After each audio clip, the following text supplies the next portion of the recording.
Please subscribe the channel and press bell icon for notification.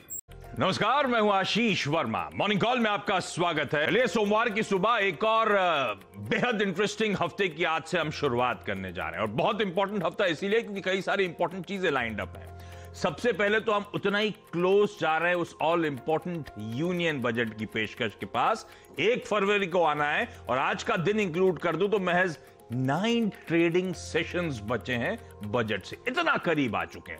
साथ साथ इस हफ्ते रिजल्ट सीजन पिकअप होता हुआ नजर आएगा। आज हम एचडीएफसी बैंक की सैटरडे की अर्निंग्स पे वैसे रिएक्ट कर रहे होंगे, वैसे ढेरों इंपॉर्टेंट वायदा बाजार के स्टॉक्स, निफ्टी के स्टॉक्स, कैश मार्केट के स्टॉक्स, वो रिजल्ट्स इस हफ्ते पेश करने वाले हैं। तो वो पूरा प्रोसेस जो है वो पिकअप होता हुआ नजर आएगा। इस हफ्ते जो वैक्सीनेशन की हमने शनिवार को शुरुआत करी थी उसकी प्रोग्रेस, और हां, इंडिया ऑस्ट्रेलिया टेस्ट मैच की प्रोग्रेस पे हम सबकी खास नजर रहने वाली है। और साथ साथ प्राइमरी मार्केट्स में हलचल लौट रही है। हेडलाइन में मैंने मेंशन करा, आज से इंडियन रेलवे फाइनेंशियल कॉर्पोरेशन का आईपीओ, आईआरएफसी का आईपीओ खुल रहा है। साथ साथ इसी हफ्ते वेडनेसडे को इंडिगो पेंट्स का आईपीओ खुलने जा रहा है। इस तरह का एक्शन इस समय लेस्ड है। लेकिन इस बीच फ्राइडे का ट्रेडिंग सेशन डायरेक्टर साहब जरा स्क्रीन पर दिखाइएगा। कुछ प्रॉफिट टेकिंग, कुछ सीरियस प्रॉफिट टेकिंग हमने फ्राइडे के ट्रेडिंग सेशन में आती हुई देखी थी, जबकि मैं नोटिस कर रहा था इंस्टीट्यूशनल फिगर्स नेट फ्लैट थे। तो एफआईज ने 970 करोड़ की खरीदारी करी थी, डीआईएस ने 940 करोड़ रुपए की बिकवाली करी थी। उसके बावजूद वो हम दिन के लोज पे जाके बंद होते हुए नजर आए। 1% से ज्यादा की गिरावट थी निफ्टी और सेंसेक्स में फ्राइडे को, और 14,350 तक के जोन्स तक गोता खाया था हमने फ्राइडे को। तो थोड़ा सा प्रॉफिट टेकिंग का दिन देखने को मिला। लेकिन आज हफ्ते की शुरुआत, संकेत कैसे हैं वो स्क्रीन पर आएंगे। यूएस मार्केट्स में फ्राइडे को जैसे हमारा हाल था वही वहां पे हाल था, प्रॉफिट टेकिंग वहां पे भी कुछ थी। तो आधे से आप देखेंगे आपकी स्क्रीन पर 1%, आधे से आधा मतलब डाउ था, एसएनपी में 3/4 और नैस्डैक करीब करीब 1% का दबाव दिखा रहा था। तो यूएस में फ्राइडे को प्रेशर देखने को मिला। हफ्ते की कमजोर एंडिंग उनकी भी हुई थी, और तब और अब आपकी स्क्रीन पर कुछ हद तक ये दबाव हम डाइजेस्ट करके गए थे। ऑलमोस्ट 95-100 पॉइंट डाउ फ्यूचर्स 3:30 बजे फ्राइडे को कमजोर थे, पर असल में 177 अंक का दबाव देखने को मिला, और आज सुबह डाउ फ्यूचर्स फ्लैट हैं। तो जो हम डाइजेस्ट करके गए थे उससे कुछ ज्यादा प्रेशर हमें इस समय डाइजेस्ट करना है।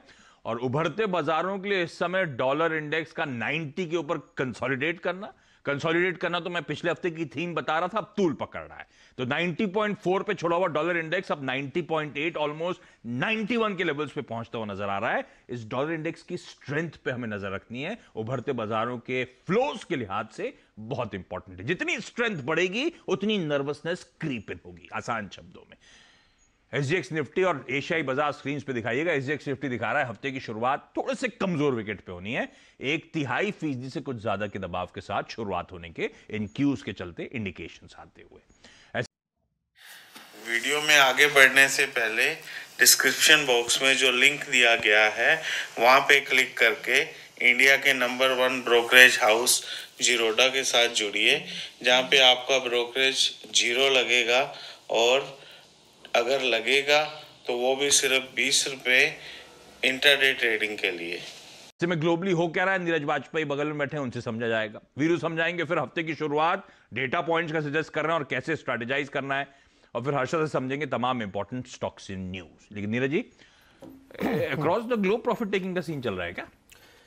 मैंने आपको फ्राइडे को जब ये कहा था कि वर्ड ऑफ कॉशन रखना चाहिए तो उसका सेंस यही था। और तो खुल के बता देते, डरा दे। मैं खुल के कहा था, मैंने 2-3 बार कहा था कि आपको अलर्ट रहना चाहिए। फ्राइडे को एकदम स्पष्ट मैंने कहा था कि मार्केट में ओवर लिक्विडिटी हो रही है, उसका कंसर्न आउट होने की चाइना की बात भी करी थी हमने, इंडिया में तो हो ही रहा था। चाइना ने तो कर भी दिया था, और अब वो होगा, और यही तस्वीर अभी भी बनी हुई है। और जैसे जैसे आप बाइडेन साहब के इनॉग्रेशन के करीब पहुंचेंगे, सच का सामना आपका होगा कि एक्चुअल में वो क्या करने वाले हैं। तो इसलिए मार्केट थोड़ा सा कॉशियस है, और इसीलिए आप चाहे रसेल इंडेक्स देखें, यानी छोटा वाला, मिड कैप, स्मॉल कैप वाला, वो भी 1.5% कमज़ोर बंद हुआ है, और बड़े इंडेक्स भी कमजोरी के साथ हुए हैं। तो ये मार्केट की तस्वीर आपको आने वाले समय में भी दिखेगी, क्योंकि एडजस्टमेंट आप इसको कह सकते हैं कि जो बहुत लिक्विडिटी आ गई है वो एडजस्ट होती हुई दिखेगी। तो इसीलिए अमेरिकी बाजार में गिर रहा है, फ्यूचर्स अभी भी नीचे ट्रेड कर रहे हैं। वहाँ पे 2 बड़े इवेंट आप ध्यान रखिएगा। चाइना की Q4 GDP का आंकड़ा भी आएगा, तो वो अंदाज़ा लगाएगा कि एशियन मार्केट कैसे रिएक्ट करेंगे और कितनी रिकवरी चाइना में देखने को मिली। चाइना का बहुत इंपॉर्टेंट डेटा ये है, तो उस पर नज़र रहेगी। दूसरा, गोल्डमैन सैक्स बहुत ज़्यादा होपफुल हैं अमेरिका को लेकर के। उन्होंने जो अपनी लेटेस्ट रिपोर्ट में कहा है कि अमेरिकन इकोनॉमी 6.6% इस साल कैलेंडर ईयर 2021 में एक्सपैंड करेगी। उनका पहले 6%, हाँ पहले उनका प्रोजेक्शन ग्रो करता था यूएस। नहीं, ये तो आप पैंडेमिक से उछल रहे हैं, पैंडेमिक की बात है। जैसे इंडिया की बात की जा रही है 8-10% तक जा सकता है, ठीक है। तो 6.4 से बढ़ा के 6.6 किया है, यानी ये थोड़ा सा पॉजिटिव सेंटीमेंट वहाँ पे है। और ये इस बात पर निर्भर करेगा कि जो $1.9 ट्रिलियन का इन्होंने पैकेज दिया है उसको कैसे ये खर्च करते हैं। उनको लगता है कि इससे होगा। क्रूड एंड गोल्ड में, आप क्रूड में तो मोमेंट्री फॉल है, क्योंकि उनको लगता है कि इन्वेंट्री बहुत बढ़ गई है और पैंडेमिक ठीक है, चला भी बहुत था, चला भी बहुत है। सब 50 हाँ, लेवल से गोल्ड तो गिरेगा। गोल्ड जितना ज्यादा पैसा डालेंगे सिस्टम में, आपको गोल्ड थोड़ा नीचे आता हुआ दिखेगा। पर ये जब डाला था ना तब ऐसा हुआ नहीं था। अक्रॉस इतना डालते थे कि अक्रॉस एसेट क्लासेस तेजी आई। नहीं, वो तो फिर इतना पैसा है तो सब कुछ खरीद, सब कुछ चल रहा है। लेकिन अब आपको लगता है कि नहीं, अब कहाँ खरीदना, कहाँ लिक्विडिटी थोड़ी सी चैनल। बाकी वैक्सीन जो फाइजर वाली दवा है उसको लेकर के बड़े, वो नॉर्वे में इश्यूज आए ना, वो बहुत लोग एडल्ट 29 75 प्लस वाले काफी सारी डेथ्स हो गई। यस, तो वो एक चिंता की बात है। धीरे धीरे क्रीपिंग होगी। हाँ ठीक है, हमारे यहाँ तो फाइजर का आई नहीं हमारे फाइजर देने के लिए, तो ठीक है, अच्छे ही नहीं आए। जो आए उनकी तो दवा लगना शुरू हो चुकी है, वैक्सीनेशन शुरू हो चुका है सैटरडे ऑनवर्ड्स। तो और बहुत ज्यादा कोई इश्यूज निकल के नहीं आए, डे 1 पे मैं पढ़ भी रहा था। अच्छा, जहां तक उस स्टिमुलस की नीरज जी ने बात करी ना, तो बाइडेन के स्टिमुलस प्लान के बाद जेपी मॉर्गन का एक इंटरेस्टिंग आर्टिकल में पढ़ रहा था नीरज जी। वो कह रहे हैं कि ये बाइडेन का स्टिमुलस दरअसल एशिया एक्स ऑफ जापान से फंड सक आउट करेगा। और इंटरेस्टिंग उन्होंने सामने रखा है कि 18 कॉन्जिक्यूटिव वीक से उभरते बाजारों में फ्लोज आ रहे थे। बाइडेन के स्टिमुलस से क्या होगा, मार्केट एक तो बड़ा पॉजिटिव सरप्राइज है, जैसे आपने कहा था, उम्मीद से ज्यादा $1.9 ट्रिलियन का। दूसरा, वो कह रहे हैं जो मेजर्स हैं ज्यादातर ऐसे ही लग रहा है वाइडली डिस्ट्रीब्यूटेड है, सस्टेनिंग फैमिलीज एंड फर्म्स जब तक वैक्सीनेशन ना हो। तो इससे वहां के ग्रोथ, जो आप कह रहे हो ना, वहां की ग्रोथ बढ़ेगी। वहां की ग्रोथ बढ़ेगी तो फंड वापस चैनलाइज होंगे, हमें उस पर नजर रखनी।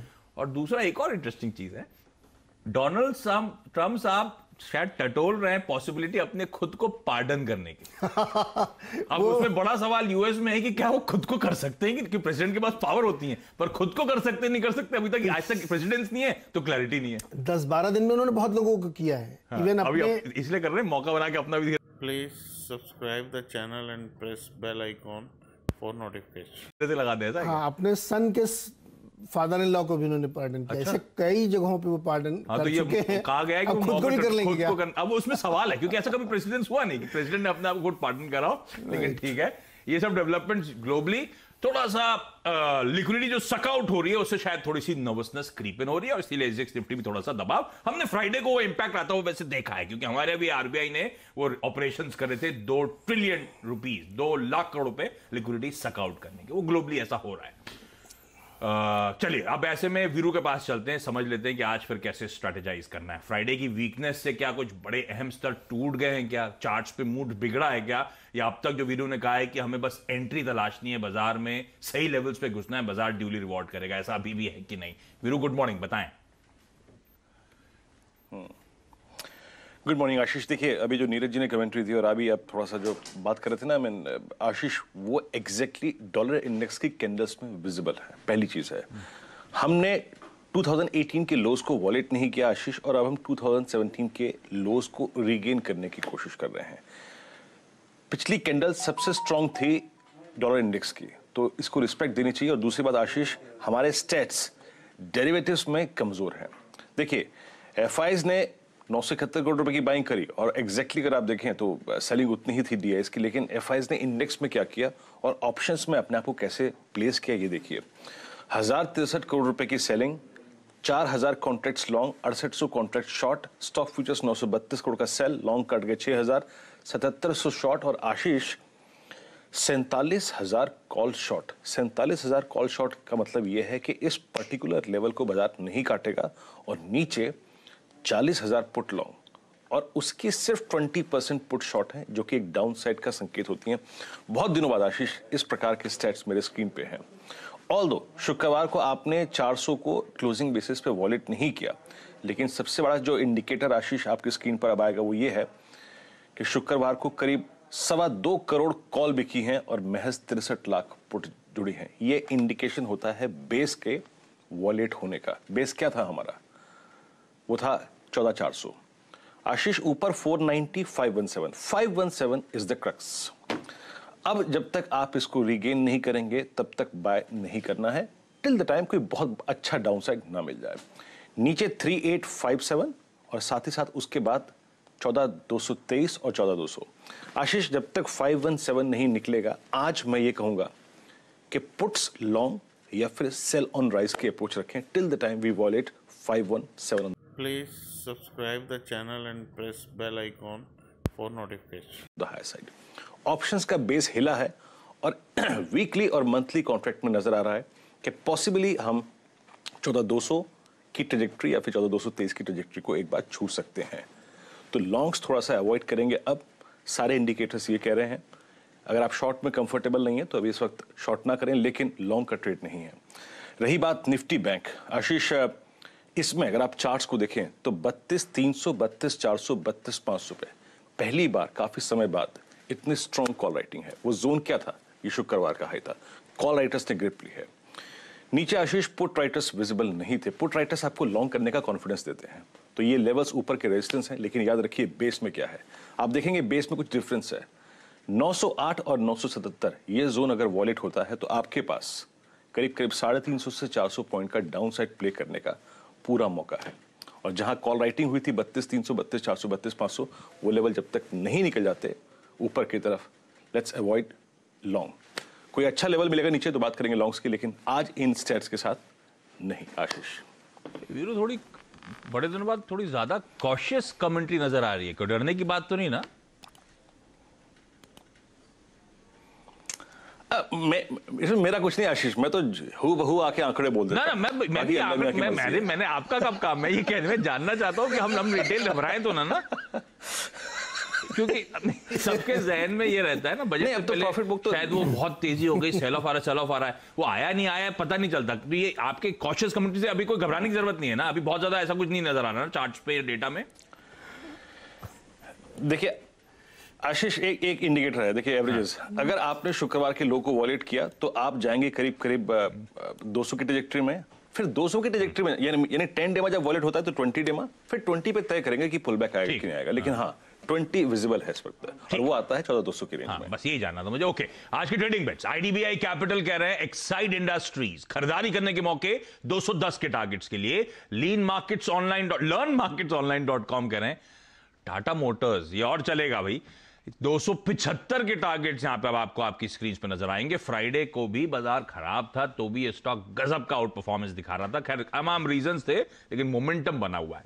मोतीलाल ओसवाल सिक्योरिटीज कह रहे हैं यूपीएल खरीदारी करने के मौके 550 के टारगेट्स। तो स्टॉक स्पेसिफिक तो सारे के सारे स्टॉक्स खरीदारी करने की कॉल, सारे स्टॉक्स में अपने स्टॉप लॉसेस जरूर नोट डाउन करिएगा। आप क्विकली हर्षदा से जान लेते हैं आज के तमाम important stocks in news. Harshada good morning, बताएं। गुड मॉर्निंग आशीष। तो रिजल्ट्स पर ही फोकस रहेगा। एचडीएफसी बैंक का स्टॉक में एक बहुत तगड़ा रन देखने को मिला था प्री नंबर्स, इस उम्मीद में कि बहुत ही अच्छा क्वार्टर रहेगा और Q3 अपडेट यही इंडिकेट कर रहा था। लेकिन अगर आप नंबर्स को बारीकी से पढ़े तो ब्याज से आय 15% ऊपर जरूर नजर आ रही है, लेकिन उम्मीद से थोड़ी सी फीकी है। 16,317 करोड़ का आंकड़ा आया है, 16,370 का अनुमान था और ये इनफैक्ट वीकेस्ट ब्याज से आय का आंकड़ा है अब तक के बैंक के परफॉर्मेंस में। प्रॉफिटेबिलिटी में 18% तक की वृद्धि जरूर देखने को मिली है। 8,264 के मुकाबले 8,758 करोड़ का आंकड़ा आया है, लेकिन यहाँ पर ट्रेजरी इनकम का फायदा है और स्लिपेजेस जो हैं वो अभी भी ऊपर ही नजर आ रहे हैं। एसेट क्वालिटी में इंप्रूवमेंट जरूर देखने को मिली है, लेकिन यहाँ पर कुछ एसेट रिकंस्ट्रक्शन हुई है, उसी के चलते एसेट क्वालिटी में कुछ इंप्रूवमेंट है। ग्रॉस एनपीए उस लिहाज से 22% कम हुए, नेट एनपीए 42% कम हुए हैं। तो यहां से आगे कंपनी की कमेंट्री पर ध्यान रखना होगा और साथ ही साथ जो मार्केट शेयर है वो गेन कर रहे हैं। एक चीज है, रिटेल लोन शेयर जो है वो हल्का सा कम हुआ है इस पर्टिकुलर क्वार्टर में, लेकिन कॉर्पोरेट शेयर लोन्स के लिहाज से बढ़ता हुआ दिखाई दिया है। तो ये एचडीएफसी बैंक का ओवरऑल परफॉर्मेंस रहा और स्टॉक वैसे भी आउट परफॉर्मर रहा है इस रैली में। दूसरी तरफ आज L&T फाइनेंस पर भी ध्यान रखिएगा, क्योंकि नंबर्स अगर देखें तो कलेक्शन एफिशिएंसी मजबूत देखने को मिली है, मार्जिन्स में अच्छा खासा इंप्रूवमेंट देखने को मिला है। ब्याज से आय में करीब 6.8% तक का उछाल, ये इनफैक्ट उम्मीद से बेहतर ब्याज से आय आई है। 15 Please subscribe the channel and press bell icon for notification. 1,500 crore के ऊपर की, और प्रॉफिटेबिलिटी का आंकड़ा हालांकि 50% घटा है, यहां पर प्रेशर देखने को मिला है। ये पहली बार होगा कि डिसबर्समेंट्स जो है वो साल दर साल पिछले 10 क्वार्टर्स में बढ़ते हुए दिखाई दिए हैं। तो L&T फाइनेंस का नंबर अच्छा है। मेट्रोपोलिस आज रेडार पर रहेगा, क्योंकि दरअसल इन्होंने एक एक्विजिशन अनाउंस कर दिया है। अगले 3 महीने में एक्विजिशन पूरा होता हुआ दिखाई देगा। Doctor Ganesan hi tech diagnostic centre को ये अक्वायर करने वाले हैं। ये कैश कंस्ट्रेशन रहेगा और स्टॉक डील है। तो टोटल जो पैसा लग रहा है 500 करोड़ के आसपास लग रहा है, जिसमें 300 करोड़ का डेट कंपनी रेज करने वाली है इस पर्टिकुलर एक्विजिशन को फंड करने के लिए। साउथ इंडिया के मार्केट में इनको और बल मिलेगा इस पर्टिकुलर एक्विजिशन के साथ। और एयरलाइन कंपनी आप रेडार पर रखिएगा। इंटर ग्लोब का मार्केट शेयर 53.9% रहा है दिसंबर के महीने में, लेकिन लोड फैक्टर पर ध्यान रखिएगा, ये 71.5%। स्पाइस जेट का मार्केट शेयर कम हुआ है, लेकिन लोड फैक्टर बढ़ा है, 78% पर स्पाइस जेट का लोड फैक्टर आया है। तो ये तमाम वो स्टॉक्स रहेंगे जो आज आपने रेडार पर रखने हैं। ओके, ढेर सारे स्टॉक्स जो आपको अपने फोकस में रखते हैं, इन सारे स्टॉक्स में एक्शन देखने को मिलेगा। और वैसे पता है, मैं पढ़ रहा था छत्रपति शिवाजी महाराज टर्मिनस जो है हमारा CST टर्मिनस, उसके मेकओवर के लिए बोलियां मंगाई गई थी, और इतनी बोलियां आई हैं जो आज तक हिंदुस्तान में किसी एयरपोर्ट के मेकओवर के लिए कभी नहीं आई है रीसेंट टाइम्स में।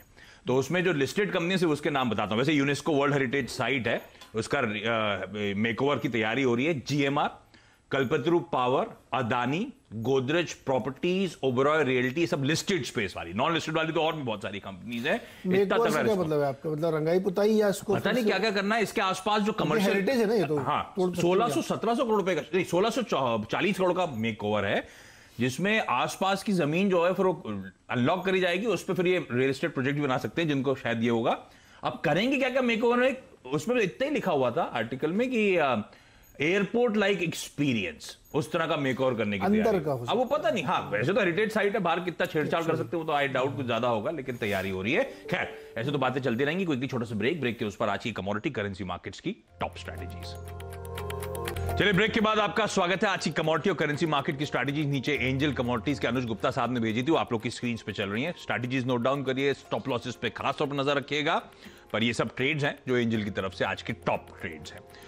जाते जाते SGX निफ्टी दिखा दीजिए। जो कमजोरी है ना, थोड़ी थोड़ी करके बड़ी है, बहुत ज्यादा नहीं। हमने 1/3 की बात करी थी, 0.4% के आसपास का दबाव, लेकिन हाँ, इस ऑल इंपॉर्टेंट हफ्ते की शुरुआत एक वीक विकेट पे हो रही है, और वीरू कह रहे हैं शायद नीचे के लेवल्स कुछ टेस्ट हो सकते हैं। थोड़ा वेट एंड वॉच का मोड रखेंगे इस समय बाजार पे। खैर, वीरू जुड़ेंगे आपके साथ, होंगे आज के ट्रेडिंग सेशन में 8 बजे ऑनवर्ड्स। तो कोई भी ट्रेड नजर आएगा स्पेसिफिकली या कुछ भी कन्विक्शन आता है तो उस पर आगे भी और बातचीत होती रहेगी ट्रेड के दौरान।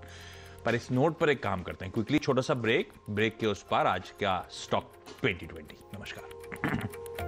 Please subscribe the channel and press bell icon for notification.